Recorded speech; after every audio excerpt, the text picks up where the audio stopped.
मेहनत का पसीना जब तनख्वाह बनकर घर आता है, तभी हर परिवार के चेहरे पर सुकून मुस्कुराता है। लेकिन जब उस तनख्वाह का पूरा हिसाब बदलने वाला हो, तो सिर्फ कर्मचारी नहीं, पूरा देश उसकी खबर का इंतजार करता है। आज की खबर सिर्फ सरकारी कर्मचारियों की नहीं है, बल्कि उन करोड़ों लोगों की है जिनका भविष्य, उनकी पेंशन और उनके परिवार की आर्थिक सुरक्षा इससे जुड़ी हुई है। पिछले कई महीनों से हर जगह सिर्फ एक ही चर्चा है, आखिर 8वें वेतन आयोग में क्या होने वाला है। क्या सिर्फ सैलरी बढ़ेगी या फिर भत्ते भी बदलेंगे, पेंशन में भी बदलाव होगा? और क्या सरकार इस बार ऐसा फैसला लेने वाली है जिससे लाखों कर्मचारियों की किस्मत बदल जाएगी? आज हम आपको गजट में लिखी वो 5 बड़ी बातें बताएंगे जिन पर शायद बहुत कम लोगों का ध्यान गया है। और वीडियो के आखिर में आपको एक ऐसी जानकारी मिलेगी जो हर सरकारी कर्मचारी और पेंशनर को जरूर जाननी चाहिए। तो चलिए बिना समय गवाए शुरू करते हैं। पहला बड़ा बदलाव सिर्फ सैलरी नहीं, पूरे भत्तों का सिस्टम बदल सकता है। जब भी वेतन आयोग की बात होती है, तो सबसे पहले लोगों के दिमाग में सैलरी बढ़ने की बात आती है। लेकिन इस बार मामला सिर्फ बेसिक पे का नहीं है। सरकार ने आयोग से कहा है कि सभी भत्तों की पूरी समीक्षा की जाए, यानी house rent allowance, travel allowance, medical और बाकी सभी भत्तों के नियम दोबारा देखे जाएंगे। संभव है कुछ भत्तों को एक साथ जोड़ दिया जाए, कुछ की राशि बढ़े, तो कुछ के नियम आसान कर दिए जाएं। यानी आने वाले समय में कर्मचारियों को कम कागजी कार्रवाई और ज्यादा पारदर्शी व्यवस्था मिल सकती है। लेकिन अगर आपको लगता है कि यही सबसे बड़ी खबर है, तो जरा रुकिए, क्योंकि अब जो बदलाव सामने आ रहा है वे सरकारी नौकरी का तरीका ही बदल सकता है। दूसरा बड़ा बदलाव, अब मेहनत का मिलेगा ज्यादा इनाम। पुरानी कहावत है, मेहनत का फल देर से सही, लेकिन मीठा जरूर मिलता है। शायद अब यही सोच सरकारी सिस्टम में भी लागू होने वाली है।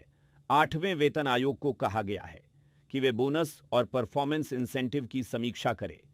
यानी भविष्य में सिर्फ नौकरी करना काफी नहीं होगा, बल्कि अच्छा काम करने वालों को ज्यादा फायदा मिल सकता है। अगर ऐसा हुआ तो सरकारी दफ्तरों में काम करने का तरीका भी बदल जाएगा और कर्मचारियों को बेहतर प्रदर्शन करने की नई इंस्पिरेशन मिलेगी। लेकिन सबसे ज्यादा इंतजार जिस फैसले का है वह अभी बाकी है। तीसरा बड़ा बदलाव पेंशन और ग्रेच्युटी पर आ सकता है।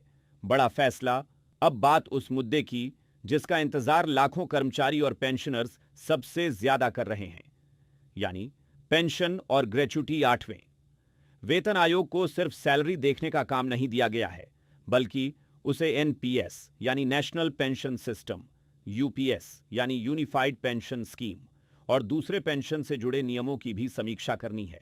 साथ ही रिटायरमेंट के समय मिलने वाली डेथ कम रिटायरमेंट ग्रेच्युटी पर भी विचार किया जाएगा। इसका मतलब साफ है, सरकार सिर्फ नौकरी के दौरान मिलने वाली सुविधाओं पर नहीं, बल्कि रिटायरमेंट के बाद कर्मचारियों की आर्थिक सुरक्षा पर भी ध्यान दे रही है। अगर आयोग इस क्षेत्र में कोई बड़ा बदलाव सुझाता है, तो लाखों कर्मचारियों और पेंशनर्स को इसका सीधा फायदा मिल सकता है। लेकिन अब सवाल यह है, क्या सरकार सिर्फ सरकारी आंकड़ों को देखकर फैसला लेगी या फिर दूसरों से भी तुलना करेगी? यही हमें अगले पॉइंट में पता चलता है।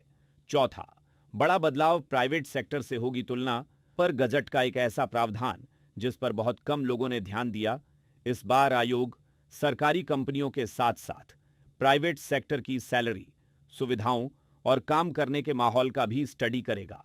यानी सरकार यह समझना चाहती है कि सरकारी कर्मचारियों का वेतन ऐसा हो जिससे योग्य लोग सरकारी नौकरी की ओर आकर्षित हों और जो कर्मचारी पहले से काम कर रहे हैं उनका भरोसा भी बना रहे। हालांकि इसका मतलब यह बिल्कुल नहीं है कि सरकारी और प्राइवेट कर्मचारियों की सैलरी एक जैसी हो जाएगी, लेकिन दोनों की तुलना के आधार पर बेहतर सुझाव जरूर दिए जा सकते हैं। और अब बात उस आखिरी पॉइंट की जिसने सबसे ज्यादा क्यूरियोसिटी बढ़ा दी है। 5वां बड़ा बदलाव, क्या खुशखबरी समय से पहले मिल सकती है? 8वें वेतन आयोग को अपनी अंतिम रिपोर्ट देने के लिए 18 महीने का समय मिला है, लेकिन गजट में एक खास प्रोविजन भी रखा गया है। जरूरत पड़ने पर आयोग अंतिम रिपोर्ट आने से पहले भी कुछ अहम मामलों पर अंतरिम रिपोर्ट सरकार को दे सकता है। यानी अगर सरकार चाहे तो कुछ सिफारिशों पर अंतिम रिपोर्ट से पहले भी फैसला लिया जा सकता है। हालांकि अभी तक ऐसा कोई ऑफिशियल अनाउंसमेंट नहीं हुआ है, लेकिन यही संभावना कर्मचारियों की उम्मीदें बढ़ा रही है। सरकार के सामने सबसे बड़ी चुनौती सरकार चाहती है कि कर्मचारियों को राहत मिले, लेकिन साथ ही देश का इकोनॉमिक बैलेंस संतुलन भी बना रहे। यानी एक तरफ लाखों कर्मचारियों की उम्मीदें हैं, तो दूसरी तरफ सरकारी खजाने की जिम्मेदारी।